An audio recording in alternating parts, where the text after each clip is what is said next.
He is barrister and commentator Steven Barrett. Hello, Steven. Hello. It's always an honour to be here, Gav. I'm going to go off piece for a second. How did it go after you left us in the pub and you went off to do your address to the Battle of Ideas? Well, I mean, you've just thrown me under the bus there, but I mean, I think I did all right. I don't think anybody noticed that I may. I don't think you should have had 6 pints before you went. I did say.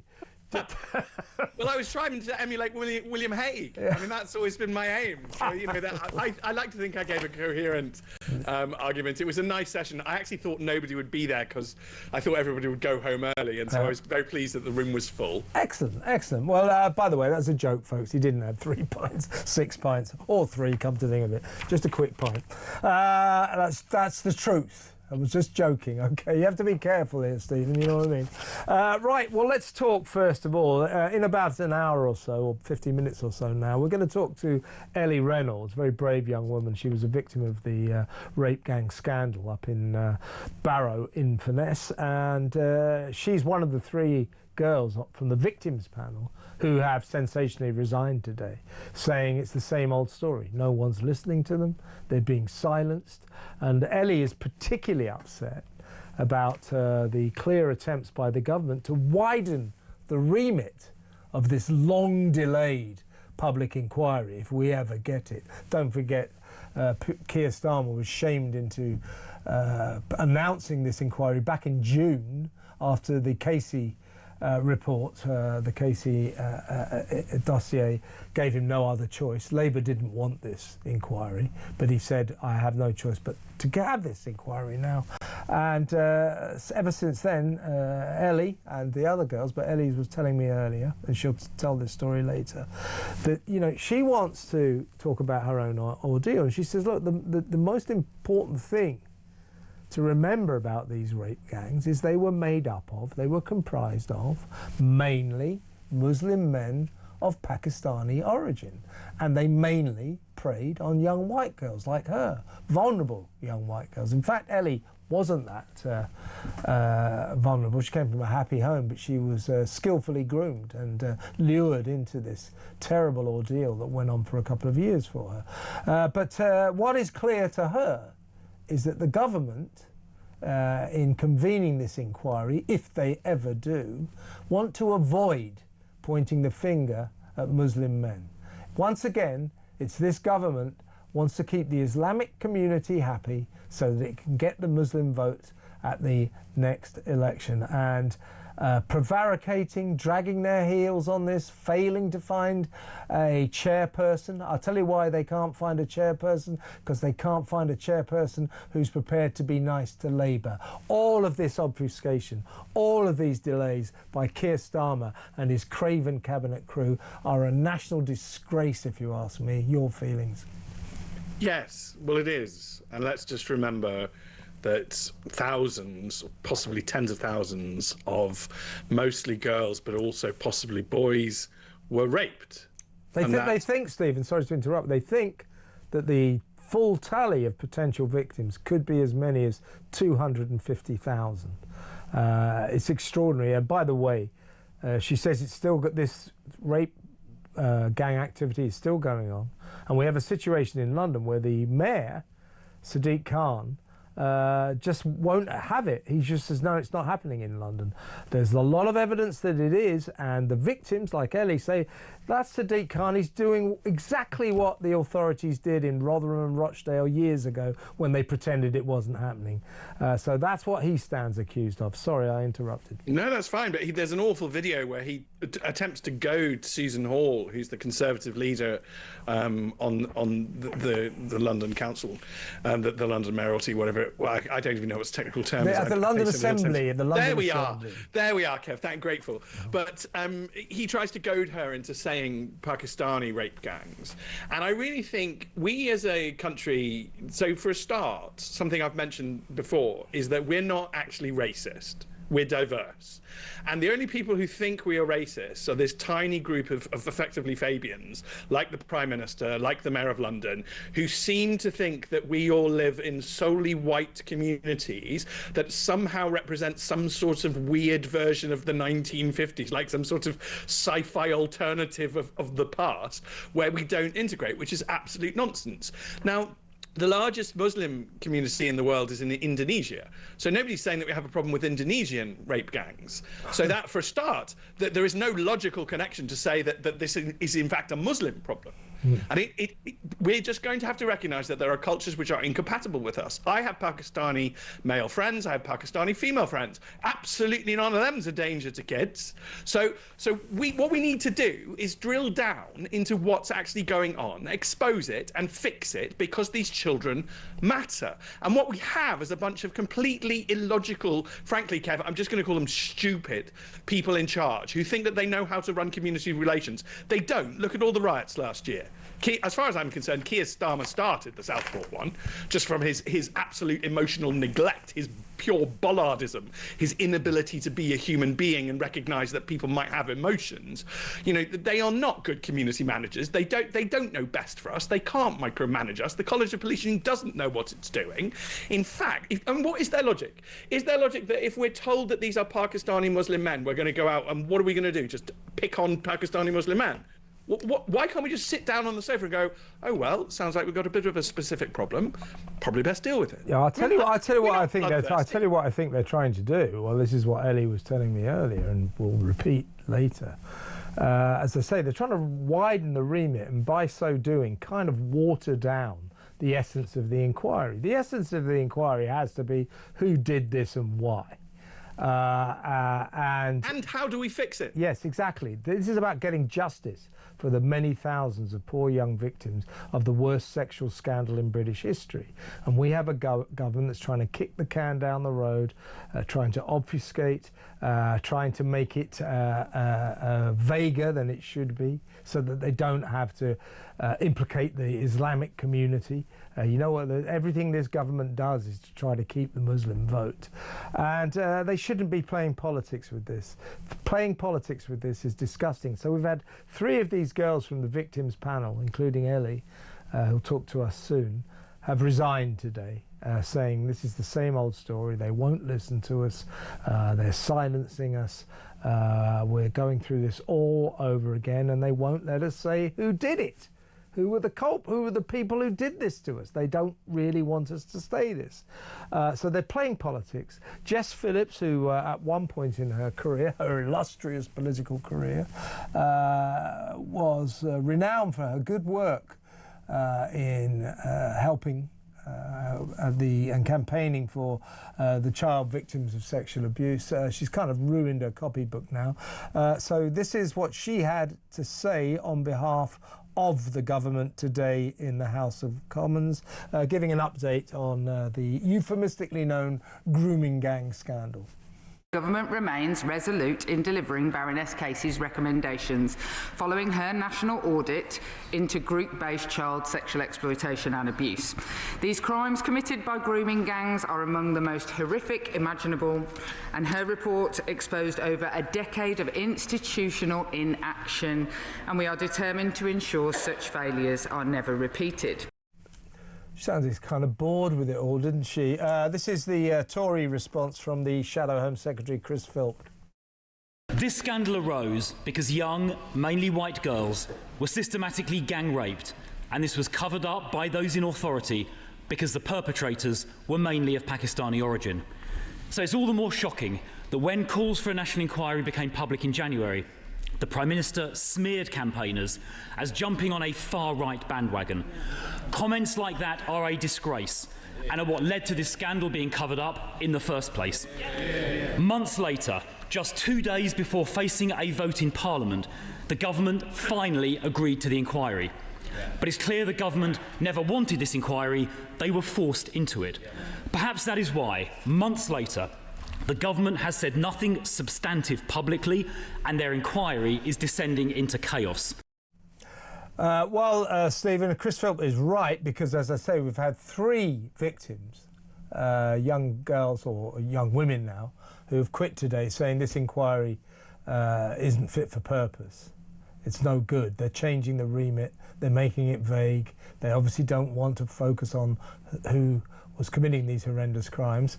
Also, the prospective chair of the National Inquiry into the grooming gangs was Annie Hudson, and she quit today. She too very unhappy with what the government seemed to want to turn this national inquiry into, which is something that won't focus on Muslim men of Pakistani origin, won't focus on the communities in which these awful crimes unfolded, and will just want to turn it into something that's pretty vague. And all in all, that was a pretty bad phase in British history, wasn't it? Yeah, well, let's hope that doesn't happen again. The other thing I think we need to know, I mean, we all know that all across the north, in particular these towns where this scourge of rape gang horror unfolded, we had senior policemen turning their backs on the issue, turning a blind eye. We had teachers turning a blind eye. We had social workers turning a blind eye. We had local politicians turning a blind eye. These were mostly Labour administrations, hence the Labour government isn't very keen on this inquiry. And what the girls are saying is they're doing it again. They're turning their backs on us. They're ignoring us again. This is a scandal again, isn't it? Yes, and don't let them hide behind the whole "you're racist if you notice that this is largely a Pakistani male problem," because the people we're going after now, the criminal justice system, thanks to Suella Braverman, is going after those men as we speak, and rightfully doing so. The inquiry will go after all the people who aren't Pakistani, who turned a blind eye to this. No. And those people are the people that Labour is trying to protect. All those Labour social workers, all the Labour policemen. One of the proposed chairs supported Yvette Cooper in her leadership bid. You know, this is what they're actually trying to protect. The whole Pakistani issue, which I think we need to admit, but I think we can address.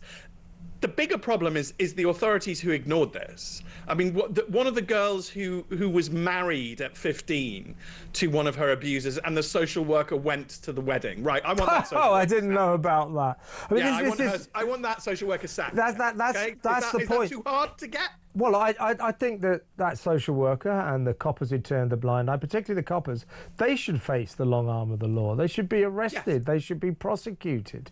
But what Ellie and the victims who've quit today are also saying that what the Labour government want on these inquiries is they want representatives of the police. They want representatives of the social workers and the teachers and all the people who turned a blind eye to their ordeals. They want them to be on the inquiry. Ellie's saying, no, we don't want them on the inquiry. We don't want anybody making excuses for these people.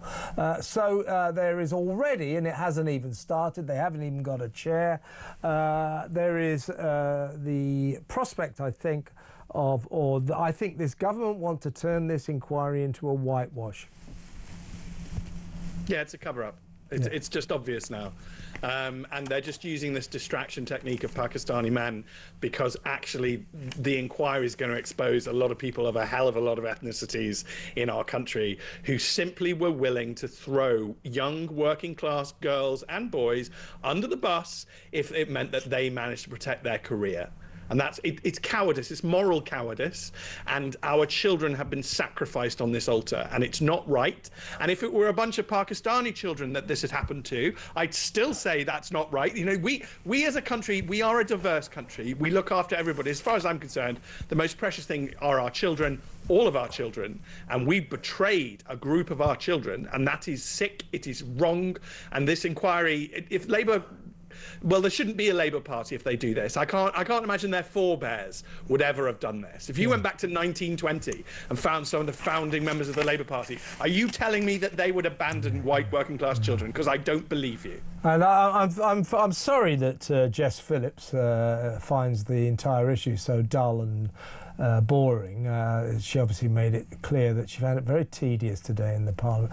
I mean, she talk about wrecking her career. She used to have a good name for looking after or caring for the welfare of the victims of sex abuse. That good name is now a bad name. Make no mistake, she's just a government stooge, a government that is playing politics with the fate of as many as 250,000 victims of these vile rape gangs. You shouldn't be playing politics with this, and the fact you are, Starmer, and your cabinet crew, shame on you, shame on you. Let's go to break. We're going to talk about bathtub baptisms in asylum seeker hotels next. Couldn't make this stuff up, could you? That next, stay tuned. Welcome back. I'm still with barrister and broadcaster and also political commentator Steven Barrett. Steven, you know, I would say that this story really surprises me or shocks me, but I'm afraid nothing much shocks me anymore in the ongoing insanity of our escalating migrant crisis. This is the story of bathtub baptisms in asylum seeker hotels, that these clerics touring our asylum seeker hotels all over the country and baptising people from different religions, different countries in their bathtubs, so they can then say they're Christians, and this will help their applications to stay in this country. This is going on quite a lot, apparently. Chris Philp, we just had him on the show. The Shadow Home Secretary said that these baptisms were insanity, and this system needed to be dismantled. If you remember, do you remember that guy Abdul Azidi, who threw acid in his girlfriend's face, the mother of his kids, and then went on the run? He had converted to Christianity in order to be able to stay in this country. So this is going on. Bathtub baptisms to aid and abet migrants' asylum seeker applications. I would say you couldn't make it up, but it's true. It's unbelievable, isn't it? It's unbelievable, but it's been unbelievable for a very long time. Even Tony Blair conceded in 2003 that the problem with the immigration system is that they can come here, claim anything, and we effectively can't disprove it.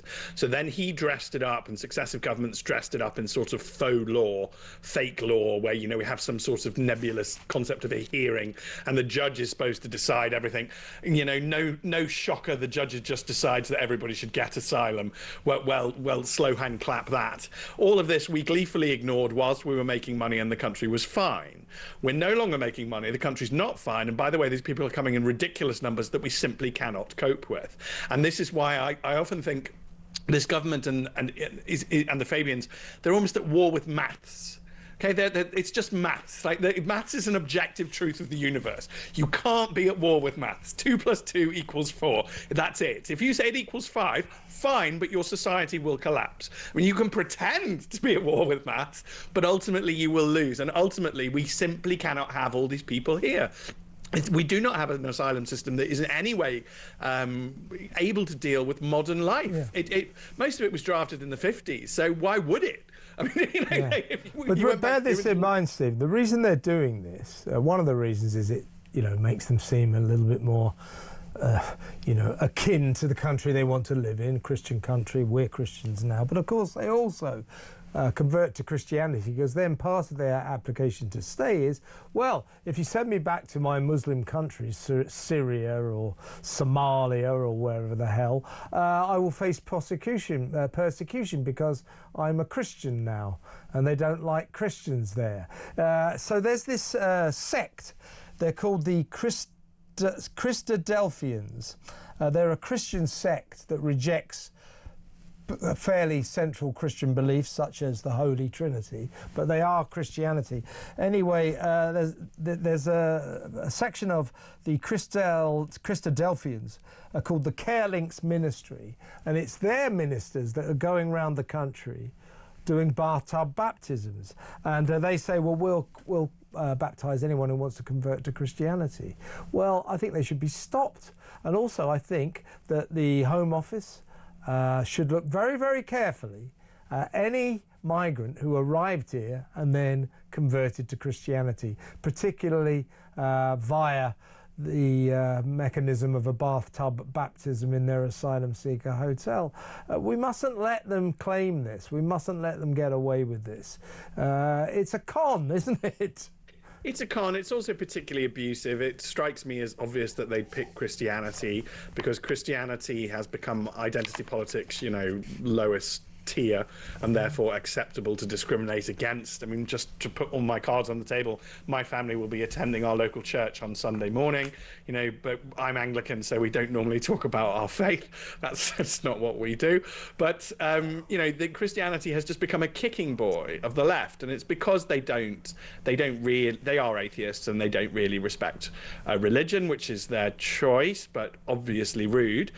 This is obviously mocking, and it's particularly pervasive. It needs to stop. But we need an entirely different immigration system. The whole system can't work now. I mean, I'm also publicly bisexual, and young men who come here and claim to be gay just so they can't be deported and yet end up with a number of wives. I mean, they're not all bi. It's just nonsense. We've built a system capable of abuse. We ignored it while the abuse was really low key. So it was a few thousand a year. Now it's so big we can't ignore maths. Yeah. So there's a guy called Duncan Heister. He's one of these ministers from, what are they called again? the Christadelphia or something.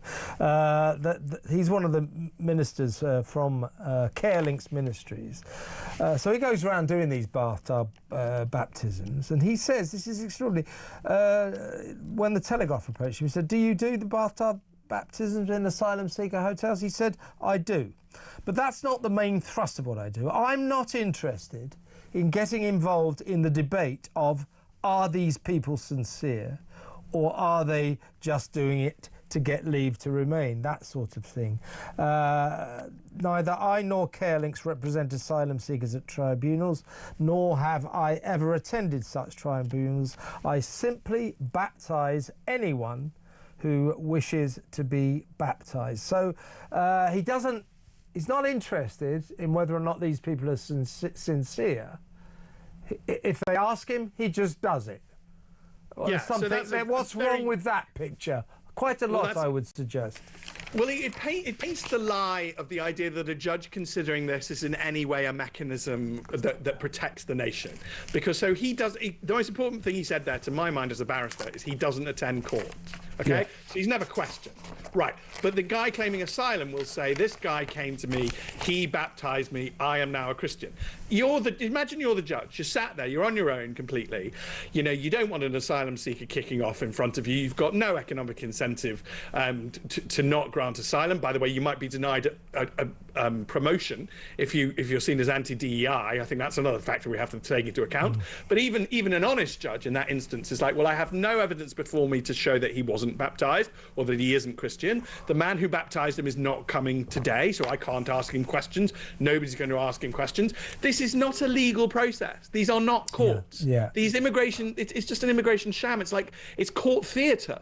But it's not real. Yeah, it's presided over by Guardian readers. Absolutely ridiculous.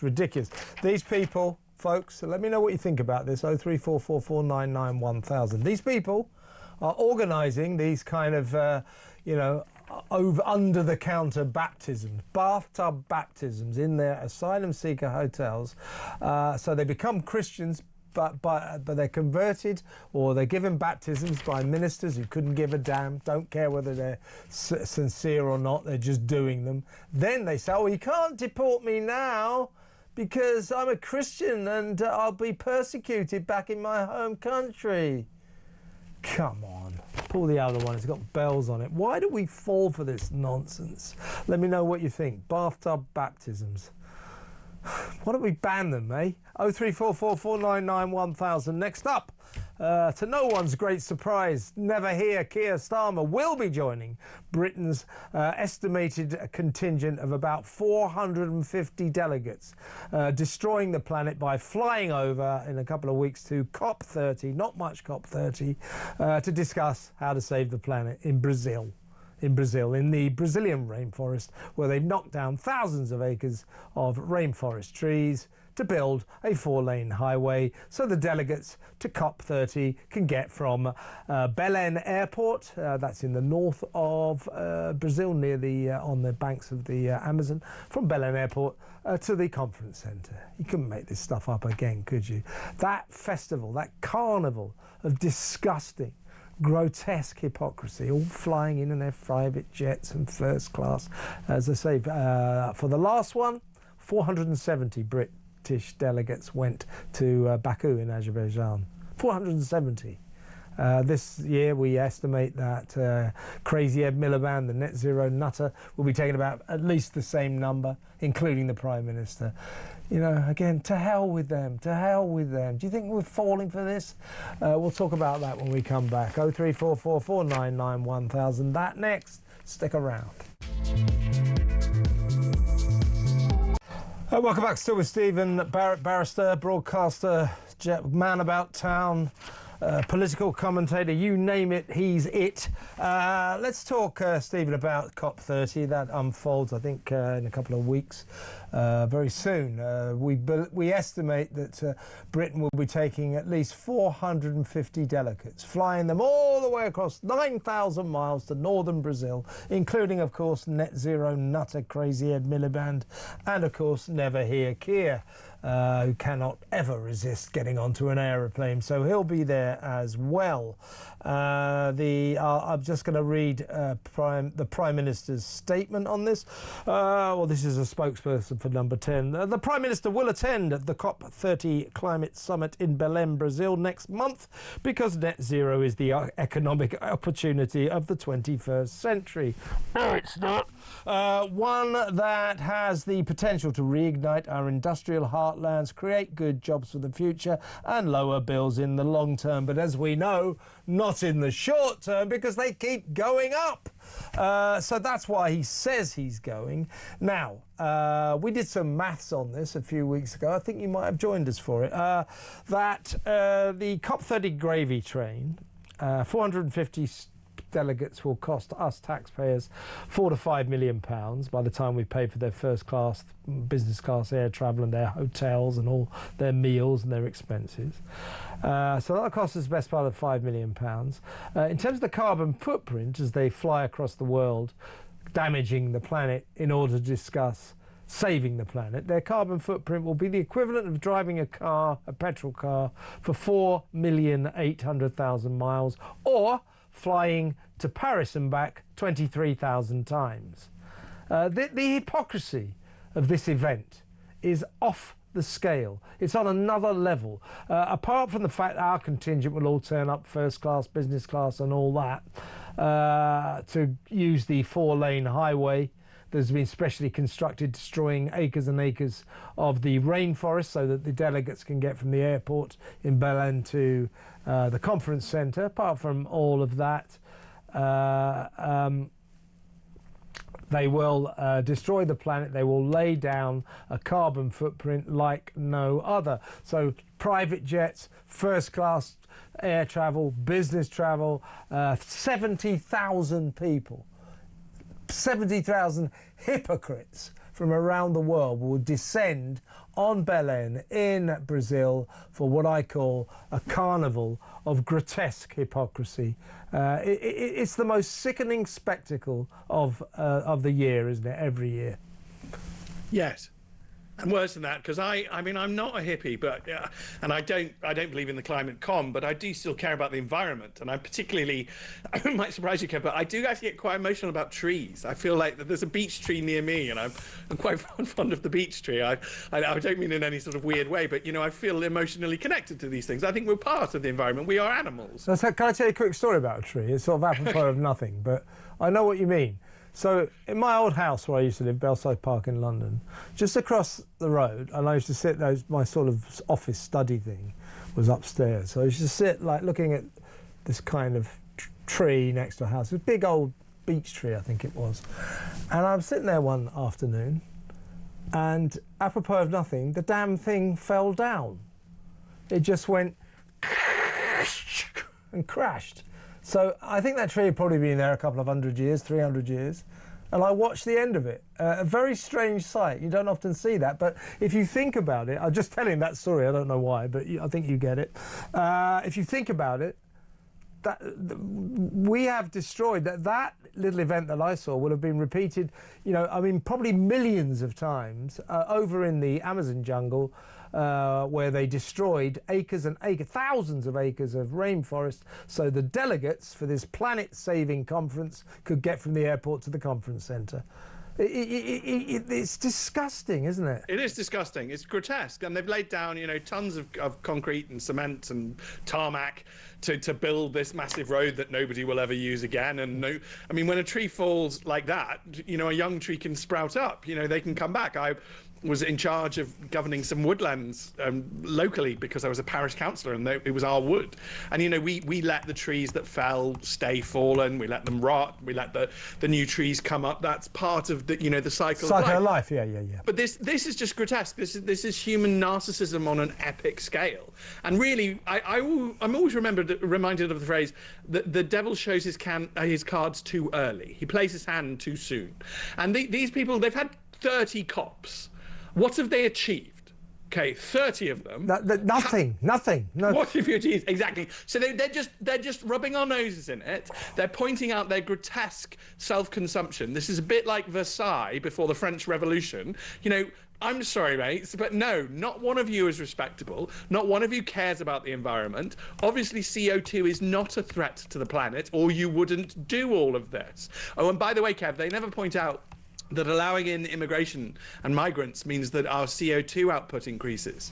They never say that, do they? They never say that it's against our net zero target to allow migrants in. Well, but these, absolutely, and these cops, they never achieve anything. The whole thing is, as I say, think about it, 70,000 people flying in from all over the world. The carbon footprint, the damage to the environment, just from this event alone, is immense. And once they've destroyed the planets on their private jets and their first-class flights and their limousines through the Amazon jungle on the specially constructed highway so they can avoid the traffic of Belen, once they've done all that, they sit around talking about how they're going to save the planet. It's almost bizarre. It's grotesque. It's obscene. Who do they think they're kidding? I think that this is a dictatorship of weak men. And I think what they have to... There's a difference. So dictatorships by strong men... I'm not in favour of any dictatorship, just to be very clear. But dictatorship by strong men actually is more stable as a form of government. Because dictatorship by weak men has to constantly remind you that they're important. They're so needy that they have to constantly sort of, stab you or just nick you with a finger to say, I'm still here, I'm still desperately important. And basically that's what COP is. It's this declaration that these weak, rather pathetic, our Prime Minister is a deeply unimpressive individual, Mad Ed is a deeply unimpressive individual, and they've got to remind us that they're still here, they're still important, mummy. I really did achieve it all. And you can see why weak dictatorship falls to a strong one. I'd rather we restore democracy, and a proper democracy would just look at this and go, this is a waste of taxpayers' money. Yeah, and as I say, the Prime Minister saying, this is the economic opportunity of the 21st century, one that has the potential to reignite our industrial heartlands, create good jobs for the future, and here's the doozy, lower bills in the long term. They were saying when they came into power, it will lower bills, will save you £300 in the first year. And actually what happened was our bills went up by £300, and they continue to go up because that idiot Miliband is an incoherent fool whose policies, whose statements just do not stack up. We are being conned. Net zero is a massive con, and it's costing us a fortune. We need a Donald Trump to come and get rid of it all. Or we need someone like Donald Trump. Who could we think of? Oh, I don't know. Maybe Nigel Farage. You never know. Let's go to break. When we come back, talking of people that we don't like much. Well, no, I do like Nigel Farage, and I do like Donald Trump, come to think of it. I'm thinking about Keir Starmer. Talking of people I don't like, let's talk about Prince Andrew when we come back. Stay tuned. Welcome back. We're still with barrister, broadcaster and political commentator Steven Barrett. Steven, this book comes out today. It's Virginia Giuffre's posthumous autobiography. It's called Nobody's Girl. It's very harrowing. This poor woman was abused throughout her life. 3 times, she says, by Prince Andrew. Prince Andrew denies that, of course.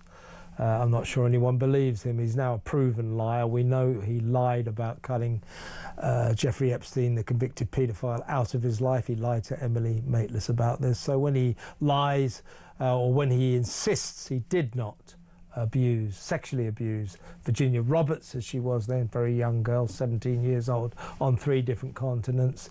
If he expects me to believe him, he's got another thing coming. If he expects millions of people to believe him, he's got another thing coming. Frankly, I just don't believe him. This book will make his position even more difficult. It really was. Talks about how aggressive he was sexually, how he is obsessed with her feet. I won't go into any more sordid details. But I'll be talking to the royal author Andrew Lowney later in the show about this and indeed his book, which was the sensational, entitled The Rise and Fall of the House of York, which really set the ball rolling on the final downfall of the dreadful Prince Andrew and his awful wife Fergie. So that's later. But I want to ask you, this emerged today. I mean, first of all, I think that there should be an act of Parliament to remove this title, the Duke of York, from this guy. The King, I think, just doesn't really want that to go through Parliament. He doesn't want to drag the royal family's name through the House of Commons, as it were. He wants it just to settle down. I think that we, the people, should demand an act of Parliament to strip this dreadful person of all of his titles. I think we should also strip him of the right to call himself Prince.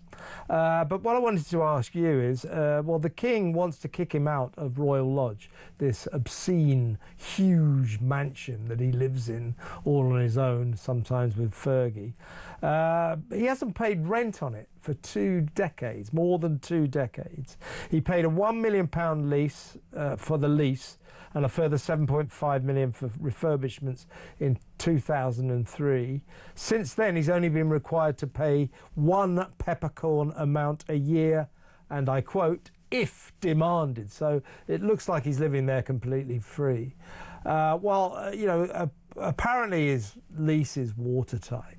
But since the King persuaded him to give up his titles, he should persuade him to move out of this massive mansion, shouldn't he?